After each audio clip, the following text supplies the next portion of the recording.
Some acts of kindness are done without expecting anything in return, but sometimes they come back in the most unexpected ways. This is the story of a single night and how one quiet decision changed two lives forever. Before we begin, if you love touching stories like this one, don't forget to subscribe to our channel and like the video, because sometimes leaving just a small mark is enough. As the night slowly swept through the city with the wind, Lucas Becker was behind the wheel, struggling to keep his eyes open. His truck groaned with every gear shift, and the headlights didn't seem to light up the road ahead. They looked like they were reaching into the future with exhaustion. In the passenger seat, his 6-year-old daughter Mila had her head resting on her knees, hugging her stuffed bear. She was asleep, but restless, just like her father. Lucas had spent the whole day repairing air conditioners at an industrial facility covered in grime. But that was normal. What wasn't normal was the red LED sign he saw on the road that evening. As he passed the hospital, his eyes drifted there instinctively. Urgent, ORH negative blood needed.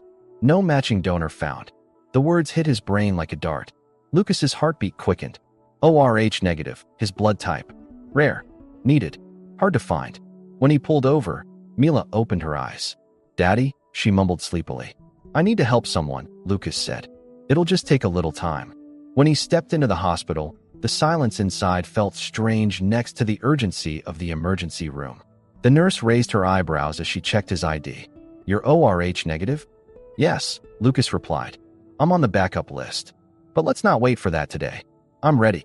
He gave a quick glance at the children's waiting room, where his daughter was now asleep, rolled up his sleeve, and sat down. The four went in, and the blood began to flow. As his whole body slowly numbed, he stared at the ceiling. He tried not to think, tried not to remember the night he lost his wife. He had been in a hospital room back then too. Same silence, same emergency, but no blood had been found. And because of that, Mila had grown up without a mother. That day, he made himself a promise. No matter what, one day someone else's life wouldn't be cut short because of that same lack. As the blood bag filled, the nurse's voice startled him. "You just bought us time. You may have saved her life." Lucas closed his eyes. "Would you like to give your name?" the nurse asked. "No," Lucas said quietly. "I just want her to live." He walked out holding a small note written on the back of a repair invoice. "No need to thank me. I just wanted her to live." Mila was still asleep. He picked her up, kissed her forehead, and quietly left the hospital. On the road, the weight inside him felt lighter, but he had no idea this was just the beginning. He didn't know who the woman was, or how the next morning would completely change his life. Because that night, Lucas hadn't just donated blood.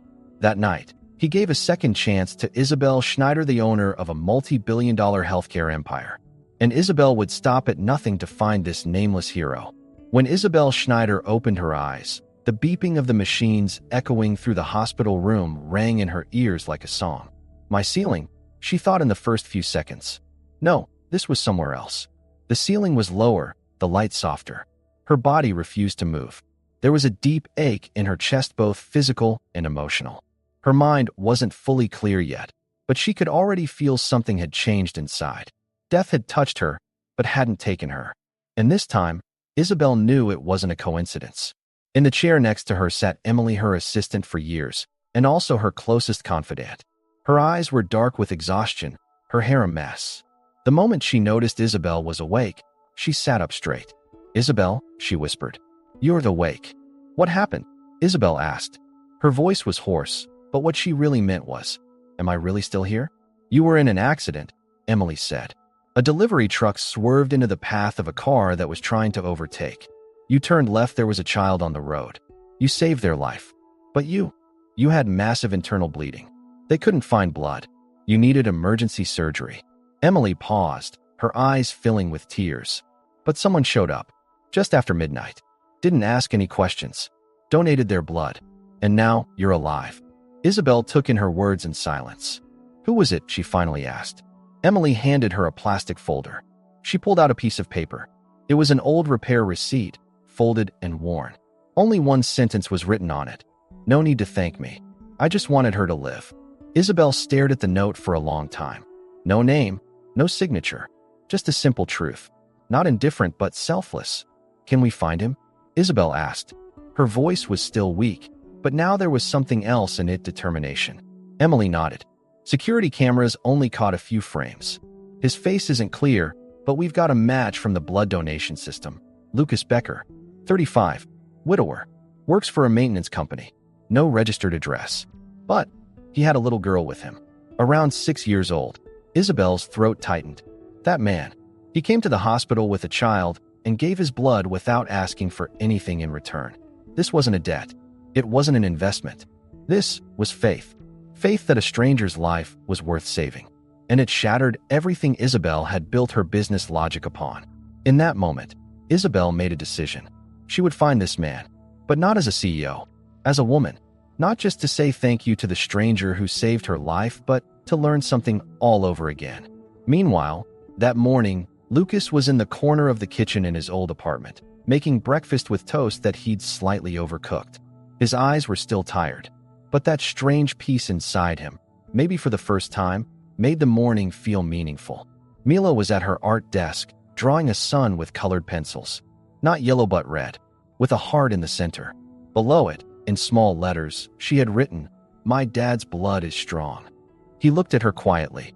Even if he didn't fully understand it, he felt something had changed. That night, he hadn't just saved a life with his blood. Maybe he had opened a new door in his own life too. But he didn't know yet what had just begun. And he didn't know. Isabel was already on her way. Lucas didn't hear the call while he was crouched on the roof of the repair shop, inspecting an old ventilation system. The sun was directly overhead. Sweat ran down his forehead, and rusty bolts strained the seams of his gloves. This kind of work was a form of meditation for him. No one talked, no one asked questions. Just mechanical problems and their solutions. Simple, quiet, safe. When he came down, there were 2 missed calls on his phone. The number wasn't familiar. He deleted them without a second thought. No one was expecting anything urgent from him anyway. Life had only been asking one thing of him for a while now. Just stay standing. Nothing more. Around the same time, Isabel Schneider wasn't in her executive office. She was staring out the window of a children's hospital. Through the glass, a little boy was folding paper airplanes with a nurse, despite his arm being in a cast. She saw him smile, a real, pure smile. And something ached inside her. A childlike that had his life changed at the cost of her own. And the man who made that happen was still out there, living his normal life, maybe struggling with the ordinariness of surviving another day, unaware of who he had saved. Emily appeared behind her. We got the results. Based on the time of the blood donation and the camera match, we're 99% sure it was Lucas Becker. We went to the maintenance company he works for. But he works mobile. No fixed address. House calls came up empty. Isabel nodded. And the girl? Her name is Mila. She's 6. Registered for school, but no home address listed. Probably being homeschooled or in some kind of unofficial setup. Isabel turned her eyes back to the window. I have to find him. This isn't just about saying thank you. This is about humanity. Emily stayed quiet because she could feel her boss wasn't just an executive anymore. She was someone trying to open her heart. And this search was the first sign of a real transformation.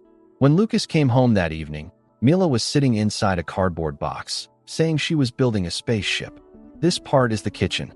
This side is the bed. And over here is the laser beam. Lucas laughed. And this is the most important part, he said, showing her a piece of pen taped with electrical tape. The control panel. Mila nodded. But you can't go to space without light. Lucas pulled out an old flashlight from his pocket.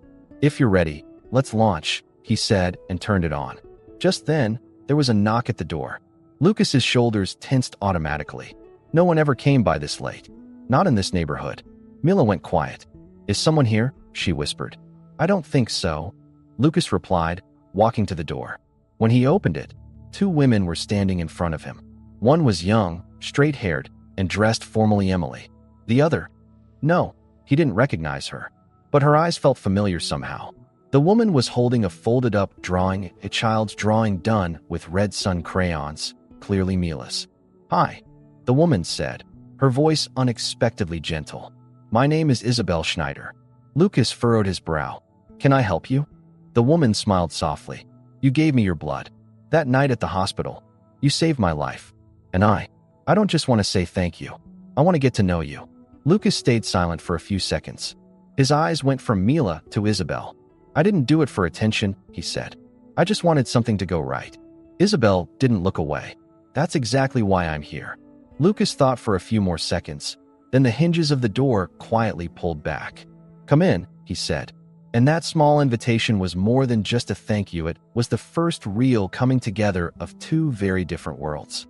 When Isabel stepped inside, the apartment she saw was so simple and unpretentious that, for a moment, all the luxurious offices and fancy conference rooms she had been in throughout her career suddenly felt meaningless. The room wasn't warm, but the people in it were. Drawings Mila had made were hung on the wall. Some had stars, and some showed a little girl holding hands with Lucas. Nothing in this house was expensive, but everything was real. Mila appeared hesitantly from behind the door. The moment her eyes recognized the picture in Isabel's hand, they lit up wide. That's me, she said excitedly. And that's my dad. Isabel knelt down and held up the drawing. I can't believe I'm holding your artwork, she said gently. This is a drawing from the heart. Mila came closer and placed her hand on Isabel's arm. Are you okay now? Isabel's throat tightened. The child's sincere, straight-to-the-heart words reminded her of a feeling she had long forgotten. Yes, she whispered. Thanks to your dad. More than okay. Lucas, watching them quietly for a moment, went into the kitchen. As he made coffee, his hands trembled slightly. No one had ever entered his life so suddenly, especially not someone this powerful. But at the same time, there was a strange sense of peace. Because this woman was nothing like any CEO he had ever known. There was no superiority in her eyes, no arrogance in her voice. Just gratitude. When he returned to the living room, Isabel was inspecting Mila's spaceship. This must be the laser module, she asked. Mila nodded. But the light's kind of weak. Sometimes it flickers. Let me help with that, Lucas said, tightening a screw from his pocket. Then he looked at Isabel. Thanks for not bringing some expensive thank you card, he said with a small smile. Isabel smiled back. A real thank you can't be framed anyway. As the minutes passed, the conversation grew more natural, more relaxed. Isabel had set aside her CEO identity. She was just a woman here. And Lucas, slowly, was letting his guard down. At one point, Isabel asked, Can I ask you something? That night, why did you stop? Why did you come? Lucas looked down for a moment. Years ago, Mila's mom had a bad accident and lost a lot of blood. Her blood type was ORH negative, just like yours. But that night, the hospital didn't have enough blood. They didn't make it in time. I signed up after that, in case someone else didn't have to lose like we did. Isabel's eyes filled with tears. So, when you saved me, you were reliving your past? Lucas nodded. But this time, someone lived. And that doesn't erase the past. Sometimes, it's just enough for something to be right. That night, before Isabel left, she stood at the door. It had started to drizzle. Lucas kept the door half open, and Mila was inside drawing, watching them. This might not be my last visit, Isabel said, her voice a little unsure. Lucas nodded briefly. You save someone, and then they stay in front of you.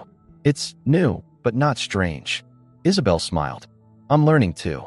Then she reached out her hand, and when it met Lucas's, it wasn't a handshake, it was an acknowledgement. Thank you, she said again. Lucas replied, his voice steady. Thank you. Tonight, someone saw me as a person, not a donor, just a dad. Isabel walked away. But from that moment on, nothing would ever be the same again. Not for her, not for Lucas. As Isabel gripped her steering wheel tightly while pulling out of the parking lot, the ache in her chest grew stronger.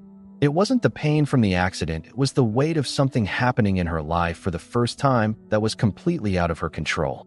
For years, she had lived by planning, calculating, reducing emotions to charts and data. But Lucas Becker, he couldn't be included in her system. He was the variable outside the equation, the living embodiment of an action that came straight from the heart, without calculation. When she returned home, everything felt too big, too empty. The paintings on the walls, the designer furniture, the perfect arrangement, all had lost their meaning. She dropped her bag on the floor, took off her shoes, and sat in front of the large window in the living room for the first time, just thinking, not focusing on any project, just letting Lucas's words echo inside her. This time someone lived. And sometimes that's enough. Lucas, on the other hand, went into the quiet kitchen after putting Mila to bed that evening. He sat down and pulled out a blank sheet of paper. He wanted to write something. Maybe a thank you note, maybe just to get things off his chest. But the pen never touched the paper, because he didn't know what to say. That woman Isabel had come to his house today and listened to his past without asking for explanations or defenses, without judging his silence, without knowing his story. And for the first time in years, Lucas realized how valuable it could be just to have someone there. The next day, Isabel received an unexpected message. Emily had left a file on her desk without asking. The title was written in bold font, "Resource Cuts During Langford Health Network's Crisis 4 Years Ago." As she quickly skimmed the contents, her eyes widened. During a routine restructuring process, the emergency blood bank's budget had been temporarily suspended. One of the hospitals affected was the one where Lucas's wife had been taken that night. The paper shook in her hand. She hadn't made the decision directly, but her signature was among the approvals from that period. She hadn't read the details. She had rushed through the paperwork to avoid another crisis. But now, that document she had signed in haste had cost a woman her life. In that moment, she felt a kind of responsibility she'd never felt at any awards ceremony. A sharp, stabbing sense of being too late. That evening, at sunset, a car stopped on the street where Lucas lived. It was starting to drizzle again. Isabel pulled up her hood, waited a few seconds looking outside, then walked toward the door. When Lucas opened it, his expression immediately changed. Before inviting her in, he stood for a moment, looking directly at her. "I need to tell you something," Isabel said. "Something real, and it might hurt." Without saying anything, Lucas opened the door slightly. Isabel stepped inside. She held an envelope and placed it on the table. 4 years ago, the blood supply that was supposed to be sent to the hospital where your wife was taken was cut by us. It was a systemic decision, but I was the head of that system. I didn't make the decision directly, but I signed it, without reading it, without understanding it. I found out today. Lucas didn't even look at the paper. Still staring at her, he asked, "Did you know me back then?" "No." "Did you know it was my wife?" "No." "Then there's only one thing left that could make me believe you're being honest. What are you going to do?" Isabel held her breath. This was the first time in her career she was waiting for someone else's answer. "I gave everything to build this system," she said. "But if I signed something that cost a woman her life, then I have to rebuild it with my own hands. And I want to do that with you, if you'll let me."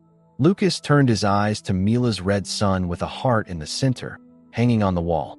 He thought silently, then slowly nodded. "If this time you're not just signing papers, then stay." Isabel paused. At the door, in the half-dark, "I want to stay," she said. And for the first time, that word doesn't mean anything else. That night, as Lucas sat next to Isabel, he didn't say a word. Sometimes, silence built bridges where words couldn't. And Isabel didn't feel his silence as rejection but as acceptance. The kind of acceptance that felt like trust, even without being spoken. For the first time in a life shaped by presentations, press releases, and donation ceremonies, she was carrying the weight of a bond formed without words. And instead of crushing her, it made her feel lighter. When morning came, Isabel didn't go home. She sat at the breakfast table with Lucas and Mila. She burned the edges of the toast, brewed tea instead of coffee by mistake. But none of it mattered. Because, for the first time, what she was doing wasn't serving a goal, it was serving a presence. And that morning, Mila gave her a card. It had a picture of a house. 3 stick figures, one with long hair, one with short hair, one small. Underneath, it said, "Us." Isabel's eyes filled with tears, but she didn't cry, because crying symbolized loss. And she wasn't losing anything. She was being made whole again. Days passed. As autumn began to touch the city, Isabel made a decision. A new donation system would be built. An app called Matchline would match patients in urgent need of blood with volunteer donors in real time. No financial support was needed. No social media campaigns. Just a simple yes. Just someone saying, "I'm here." The launch was planned as a major event, but Isabel made one small change. "This program isn't a PR success," she told Emily. "It's the echo of a sacrifice a man made on a quiet night. I won't be alone on that stage." On the night of the event, the room was quiet. The lights were soft, and the background music was barely audible. Isabel stepped onto the stage first, not just as a CEO anymore, but as a witness, a survivor, someone who had changed. "Tonight, I'm not going to tell you how many hospitals we've built or how many patients we've treated," she said at the microphone. I'm going to tell you how my life changed in one night. Behind her, a screen slowly lit up. Isabel's first moments after waking from surgery. The scan note Lucas had written, Mila's drawing, and finally. Some lives are saved with just one yes. The audience stayed silent. In Isabel's eyes, they saw a leader speaking not of numbers but of people. Then she reached out her hand. And now, I invite the person who inspired this system to join me. Mr. Lucas Becker. Lucas hadn't worn a suit. As always, he came out in his flannel shirt, nodding instead of shaking hands. Not like a hero, just like a dad. I'm not going to give a speech, he said, not leaning into the microphone. Because the thing that changed my life wasn't words. It was seeing someone show up. I didn't know who she was that day, but today I do. Isabel didn't just save a life. She stepped into it. When Isabel joined him, Lucas turned to her, and just like he had opened his door that night, now he opened his arms. The whole room stood and applauded, but not for an achievement. For a bond, a trust, a healing. After that day, Isabel stayed on as head of her company. But now, someone new came to visit her home. Mila started calling her Galaxy Queen, because they had built a spaceship together. And Lucas, for the first time in his life, felt a woman not just by his side but in his heart. One day, while Lucas sat on the porch, Isabel came and sat beside him. Quietly, she took his hand. Do you think people can really change? She asked. Lucas smiled. They don't have to, but they can heal. And I think we did both. Isabel rested her head on his shoulder. For the first time, I didn't buy a life. For the first time, someone just chose to stay. Lucas didn't answer, because some answers are given just by being there.